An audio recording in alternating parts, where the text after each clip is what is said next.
जी, बिस्मिल्लाहिर्रहमानिर्रहीम। स्टूडेंट्स कैसे हैं? आप ठीक हैं? आज हम मोहम्मद शफ़ीक और फिज़िक्स इंस्ट्रक्टर। आज के इस लेक्चर नंबर 8 में चैप्टर नंबर 2 लीनियर मोमेंटम और साथ में Newton's second law of motion in terms of momentum को स्टडी करेंगे।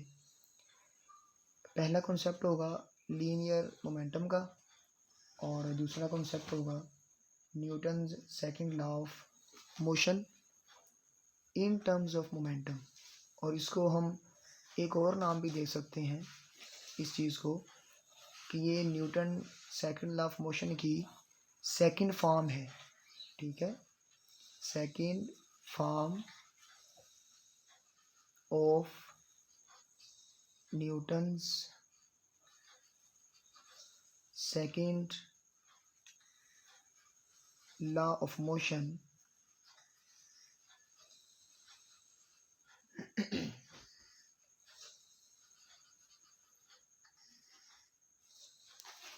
Second form of Newton second law of motion कह सकते हैं इसको आप, या आप कह सकते हैं कि ये Newton's law second law of motion की क्या है इन टर्म्स ऑफ मोमेंटम, उसकी डिस्कशन की जाएगी। ठीक है, अब फिज़िक्स में हम देखते हैं डिफरेंट फिज़िकल क्वांटिटीज़ होती हैं मोशन से रिलेटेड। अगर बॉडी मूव कर रही है ना, तो मोशन से रिलेटेड मुख्तलिफ क्वांटिटीज़ आप स्टडी करते हैं। ठीक है, एक बॉडी है और बॉडी ने मूव करना है यहाँ से।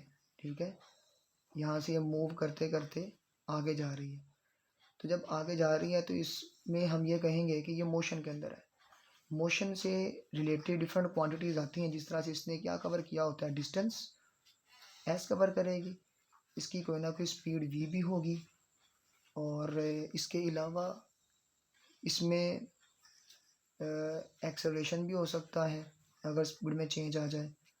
और इस बॉडी की डिफरेंट क्वांटिटीज़ में ये डिस्टेंस, स्पीड, एक्सेलरेशन और इन सब को हम डिस्कस करते हैं इसकी मोशन को एक्सप्लेन करने के लिए। ठीक है, अब ये सिर्फ और सिर्फ ये 3 क्वांटिटीज़ ही नहीं हैं जो इसकी मोशन को एक्सप्लेन करेंगी, बल्कि हम मूव करती हुई मोशन के अंदर एक बॉडी के लिए एक और टर्म भी यूज़ करते हैं फिज़िक्स में, जिसको हम क्या कहते हैं, मोमेंटम। अब ये मोमेंटम असल में ये क्या एक्सप्लेन करता है, ये किसी बॉडी की मोशन की क्वांटिटी को एक्सप्लेन कर रहा होता है। यानी quantity of motion, quantity of motion. जिस तरह किसी भी चीज़ की फिजिकल क्वांटिटी की होती है ना, कि वो कितनी है, जिस तरह से शुगर है या कोई और चीज़ है जिसको आप मेजर करते हैं, टाइम आप देखते हैं वो कितना हो चुका है। ऐसे ही मोशन को अगर हमने देखना हो कि किसी बॉडी की मोशन की क्वांटिटी क्या है, तो हम क्या यूज़ करते हैं वहाँ टर्म मोमेंटम। ठीक है, ये मोमेंटम हम यूज़ करेंगे फिर। अब इसकी 2 टाइप्स होती हैं, एक है लीनियर मोमेंटम और एक होता है एंगुलर मोमेंटम। इस फिज़िक्स के चैप्टर में हम सारी की सारी लीनियर मोशन को स्टडी कर रहे हैं, इस वजह से हम लीनियर मोमेंटम को स्टडी करेंगे। लेकिन अगर हम एंगुलर मोशन की बात करें, angular displacement, angular velocity, angular acceleration, किसी बॉडी को आप घुमा रहे हैं एक सर्कल के अंदर, तो उसके लिए मोमेंटम क्या होगा, एंगुलर मोमेंटम।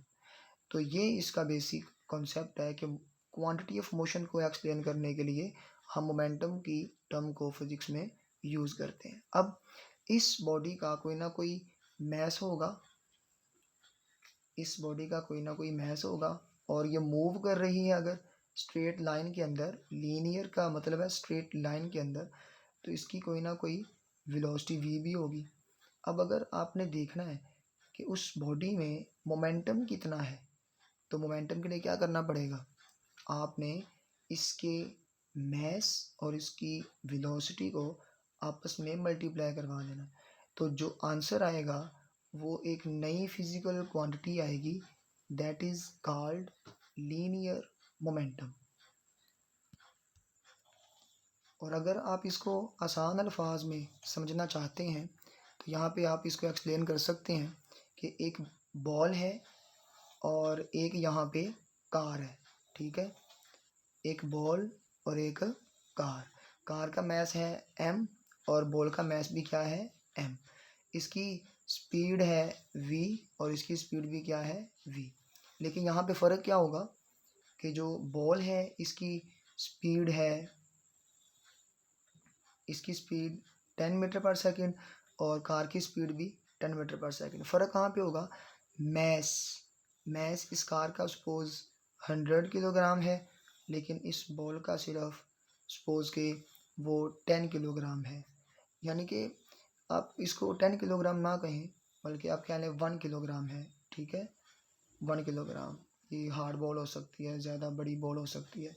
तो इस तरह से ये 1 और ये 100 काफ़ी फ़र्क है। अब देखें ज़रा, अब इसको मैंने फेंका है फोर्स लगा के 5 न्यूटन की, और इसके ऊपर भी जो फोर्स लग रही है मूव करवाने के लिए वो लग रही है 5 न्यूटन की। अब फोर्स दोनों पे सेम लग रही है, वेलोसिटी भी दोनों की हमने क्या रखी हुई है सेम, लेकिन इसका मैस कम है, इसका मैस ज़्यादा है। तो हम कहेंगे कि इस कार को रोकना मुश्किल होगा, लेकिन इस बॉल को रोकना ज़रा आसान होगा। ये रोकना मुश्किल और आसान है ना, ये मोमेंटम की वजह से है, ठीक है। क्योंकि जो मोमेंटम होता है वो मैस और वेलोसिटी दोनों की मल्टीप्लिकेशन पे डिपेंड कर रहा होता है, दोनों के प्रोडक्ट पे डिपेंड कर रहा होता है। आप इस मैस को इसकी वेलोसिटी v से क्या करवा दें मल्टीप्लाई, तो क्या आ जाएगा मोमेंटम।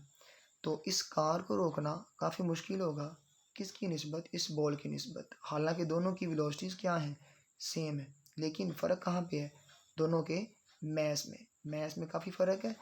हम कहेंगे इस कार का जो मोमेंटम है वो काफ़ी ज़्यादा है और इस बॉल का मोमेंटम काफ़ी कम है। तो इस तरह से हम इसे डिफ़ाइन कैसे कर सकते हैं किसी मूविंग बॉडी के लिए। आप यहाँ मेंशन कर सकते हैं the product of mass and velocity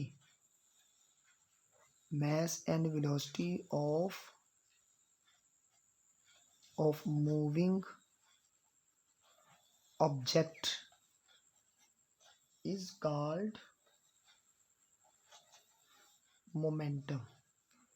इसे हम स्टूडेंट्स मोमेंटम का नाम देंगे, ठीक है। अब इस मोमेंटम के फॉर्मूले को आप कैसे लिख सकते हैं, formula of momentum is mv। अब वेलोसिटी वेक्टर क्वांटिटी है तो मोमेंटम भी क्या होगा वेक्टर क्वांटिटी होगा। अब यहाँ पे याद रखिएगा, जब भी किसी वेक्टर को मल्टीप्लाई करवाते हैं किसी स्केलर क्वांटिटी से तो आंसर हमें क्या मिलता है वेक्टर क्वांटिटी, ठीक है। अब इसका सिस्टम इंटरनेशनल यूनिट भी डिस्कस कर लेते हैं कैसे आएगा। यूनिट के लिए हम क्या करेंगे, इस मैस का यूनिट क्या होता है किलोग्राम और वेलोसिटी किस में मेजर की जाती है मीटर पर सेकंड में, या इसका एक और यूनिट भी लेते हैं फिजिक्स में न्यूटन सेकंड। ये कैसे आता है इसको हम आगे स्टडी करेंगे। तो ये दो तरह के यूनिट होते हैं। अब इसकी डायमेंशन क्या है, चैप्टर 1 के अंदर आपने डायमेंशंस पढ़ी थी। किसी भी फिजिकल क्वांटिटी को उसकी क्वालिटेटिव नेचर से एक्सप्लेन करना, उसके लिए स्पेसिफिक सिंबल्स को यूज़ करना, हम क्या कहलाते हैं, उसको क्या कहेंगे, वो उसकी डायमेंशन है। यानी मैस के लिए सिंबल यूज़ होता है, किलोग्राम का यूनिट मैस है ना, मैस का यूनिट किलोग्राम है ना, तो किलोग्राम के लिए सिंबल क्या होता है मैस m, मीटर क्या होता है लेंथ, और टाइम क्या होता है सेकंड का होता है टाइम t-1। ये कैपिटल सिंबल्स यूज़ करते हैं बेस यूनिट के लिए। और यहाँ पे क्या होगा, हम स्क्वायर ब्रैकेट यूज़ कर लेते हैं, ठीक है। स्क्वायर ब्रैकेट यूज़ करना ये इसका मेथड है डायमेंशन का। तो ये MCQs है, ये भी MCQs है, ये डेफिनेशन है, शॉर्ट क्वेश्चन है, ठीक है। तो ये अभी सारे कॉन्सेप्ट और सारी डेफिनेशन ही आप डिस्कस कर रहे हैं। और आप ये कह सकते हैं इसकी जो नेचर है ये स्केलर है कि वेक्टर है, तो अब यहाँ मेंशन कर सकते हैं ये जो मोमेंटम है ये वेक्टर क्वांटिटी है, ठीक है। और वेक्टर के लिए क्या ज़रूरी होती है, डायरेक्शन। तो इस मोमेंटम की डायरेक्शन किधर होगी, वेलोसिटी की डायरेक्शन में, ठीक है। जिस तरफ वेलोसिटी होगी उसी तरफ ही क्या होगा, मोमेंटम होगा। तो अब स्टूडेंट्स हम डिस्कस करते हैं सेकंड हेडिंग को, Newton's second law of motion in terms of momentum. तो पहले हम देखते हैं इसकी ब्रीफ एक्सप्लेनेशन के जो सेकंड लॉ ऑफ मोशन है ये है क्या, ठीक है। तो दूसरी हेडिंग को कवर करने जा रहे हैं, अब ध्यान रखिएगा।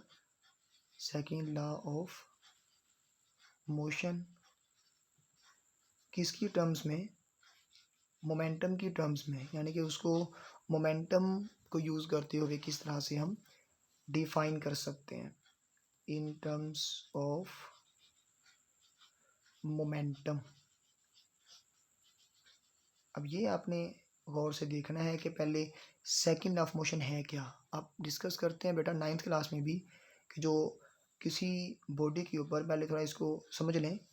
अब यहाँ पे अगर कि बॉडी मूव कर रही है ना, यहाँ पे इस तरह से, इसकी इनिशियल वेलोसिटी है vi, और मैं क्या करता हूँ, कुछ वक्त के लिए इसके ऊपर लगाता हूँ मैं अप्लाइड फोर्स F। इसकी वेलोसिटी vi से कुछ वक्त गुजरने के बाद, टाइम t गुजरने के बाद वो क्या हो जाती है, vf। यानी कि अगर यहाँ पर इसकी वेलोसिटी, यहाँ पे इसकी वेलोसिटी है 5, तो ये फोर्स F लगने की वजह से यहाँ पे इतना टाइम गुजरने के बाद यहाँ पे पहुँच के इसकी वेलोसिटी हो गई है 10। तो 5 से क्या हो गई है 10, वेलोसिटी में क्या आया, चेंज। क्या लगा इसके ऊपर, अप्लाइड फोर्स। और याद रखें इस बॉडी का जो मैस है वो स्मॉल m है, इसका भी स्मॉल m है, ठीक है। अब देखें हुआ क्या है, ये बॉडी मूव कर रही थी, इसके ऊपर फोर्स अप्लाई हुई, इसकी वेलोसिटी में क्या आ गया, चेंज। इनिशियल वेलोसिटी से क्या बन गई, फाइनल वेलोसिटी, ठीक है। और टाइम क्या यूज़ हुआ, स्मॉल t। तो हम ये कह सकते हैं कि इस बॉडी में क्या पैदा हुआ है, एक्सेलरेशन, ठीक है। अब वो जो एक्सेलरेशन पैदा हुआ है जिसे हम डिफाइन कैसे करते थे, rate of change of velocity of the body is called acceleration. अब उस एक्सेलरेशन को हम कैसे एक्सप्लेन करते हैं, Newton second law of motion के थ्रू। कैसे, पहले वो डिस्कस करते हैं।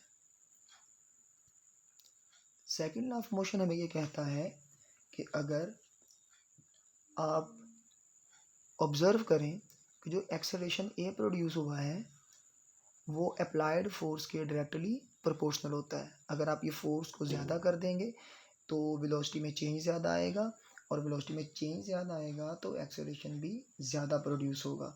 पहली बात तो ये इन्फॉर्मेशन मिलती है हमें वहाँ से। और दूसरी इन्फॉर्मेशन ये मिलती है कि सेम फोर्स लगाने से अगर मैस बड़ा है तो उसमें एक्सेलरेशन कम पैदा होगा, और अगर मैस छोटा है तो उसमें एक्सेलरेशन ज़्यादा पैदा होगा। ये फर्स्ट इक्वेशन और ये सेकंड इक्वेशन, यानी कि ये आपस में डायरेक्टली प्रोपोर्शनल और ये आपस में इनवर्सली प्रोपोर्शनल। अब इनको कंबाइन कर दें, ठीक है, दोनों इक्वेशंस को कंबाइन कर दें। कंबाइन करने से क्या होगा, एक सिंगल रिलेशन में दोनों चीज़ें एक्सप्लेन हो जाएंगी। Equation number 1 and 2 we have the relation A force के डायरेक्टली और मैस के इनवर्सली। अब देखें ज़रा, ये वेक्टर क्वांटिटी है याद रखिएगा, और एक्सेलरेशन और फोर्स दोनों, ठीक है। एक्सेलरेशन क्या है, वेक्टर, मैस स्केलर है, उसके ऊपर एरो की ज़रूरत हमें नहीं है, ये वेक्टर क्वांटिटीज़ है। अब देखें यहाँ पे क्या होगा, ये बात आपको मैंने समझाई है कि अगर मैस ज़्यादा होगा तो एक्सेलरेशन कम पैदा होगा। क्यों, ये फोर्स तो सेम है, फोर्स तो सेम है दोनों बार। अगर ये छोटी कार है, अगर बड़ी कार ले आएंगे तो उसमें अगर ये 5 है तो 5 से 10 हुई थी पहले, तो हो सकता है 5 से सिर्फ 7 हो, यानी कि वो बड़ी कार है ना, उसमें वही फोर्स ज़्यादा वेलोसिटी में चेंज नहीं लेके आ सकेगी। तो मैस बढ़ा देने से एक्सेलरेशन कम पैदा होगा सेम फोर्स के साथ। तो ये आपस में इन्वर्सली थे। अब यहाँ पे क्या करेंगे, इक्वल और ए के ऊपर इधर क्या आएगा, proportionality constant, F over M वैसे का वैसे। जब भी प्रोपोर्शनैलिटी का साइन ख़त्म करते हैं एक इक्वल आता होता है और एक प्रोपोर्शनैलिटी कांस्टेंट आता है। तो फिर क्या होगा, यहाँ पे सिंपलिसिटी के लिए अगर हम के की वैल्यू 1 रख लें, प्रोपोर्शनैलिटी कांस्टेंट है ना, और ये अपन 9th क्लास में भी ऐसे ही पढ़ते हैं कि के को 1 ना पुट करते हैं आसानी के लिए। के 1 हो गया तो बाकी क्या बचेगा, acceleration will be equal to F over M. M को इधर क्या करवा दें, multiply, M A will be equal to F. अब देखें ज़रा, इसको मज़ीद आप एक्सप्लेन कर सकते हैं, इसको रीअरेंज कर लें किस तरह से, F is equal to M A, F is equal to M A. अब यहाँ पे गौर करें, ये जो रिलेशन आ गया है इसे कहते हैं Newton second law of motion. अब ये किसकी टर्म्स में है, जस्ट मैस और एक्सेलरेशन, यानी कि जो बॉडी का मैस था जिसके ऊपर फोर्स लगी है उसमें इस फोर्स की वजह से जो पैदा हुआ है एक्सेलरेशन, इन दोनों को आपस में क्या करवा दें, मल्टीप्लाई, तो हमारे पास क्या आएगा, फोर्स। ये मैस और एक्सेलरेशन की टर्म्स में। अब हम डिस्कस करते हैं, इसे कर लें इक्वेशन नंबर 3। अब हम डिस्कस करते हैं कि इसको हम कैसे मोमेंटम में कन्वर्ट कर सकते हैं, यानी कि हमने फोर्स को ही डिफाइन करना है लेकिन मोमेंटम की टर्म्स में।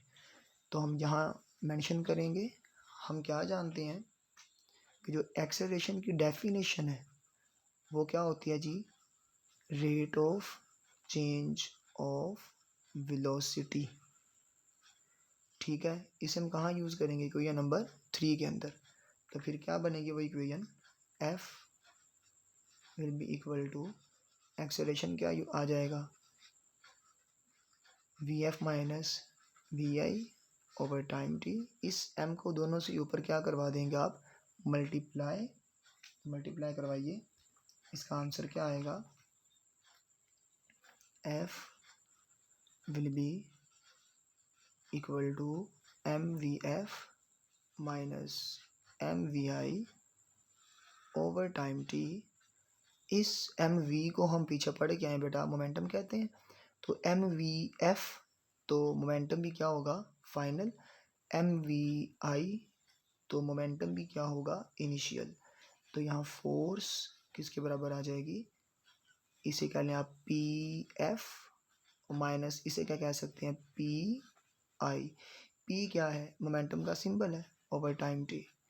और इस सब्ट्रैक्शन को, इस चेंज को फिजिक्स में हम क्या कहते हैं, डेल से डिनोट करते हैं। ठीक है, तो आप इसे क्या कर सकते हैं, यहाँ पे इसे आप मेंशन कर सकते हैं, ये जो फोर्स एफ है, फोर्स एफ, ये क्या आएगी, ये डेल पी कह सकते हैं इसको आप, डेल पी। डेल पी क्या है, मोमेंटम में चेंज। अब ये टाइम से डिवाइड कर दें ना फिजिक्स में किसी भी चीज़ को, तो उसको हम रेट्स का, रेट ऑफ चेंज का नाम दे देते हैं ना। अब यहाँ मोमेंटम में चेंज आ रहा है विद रिस्पेक्ट टू टाइम, तो ये किसके बराबर है, अप्लाइड फोर्स। तो इसकी हम यहाँ लिखेंगे अब स्टेटमेंट,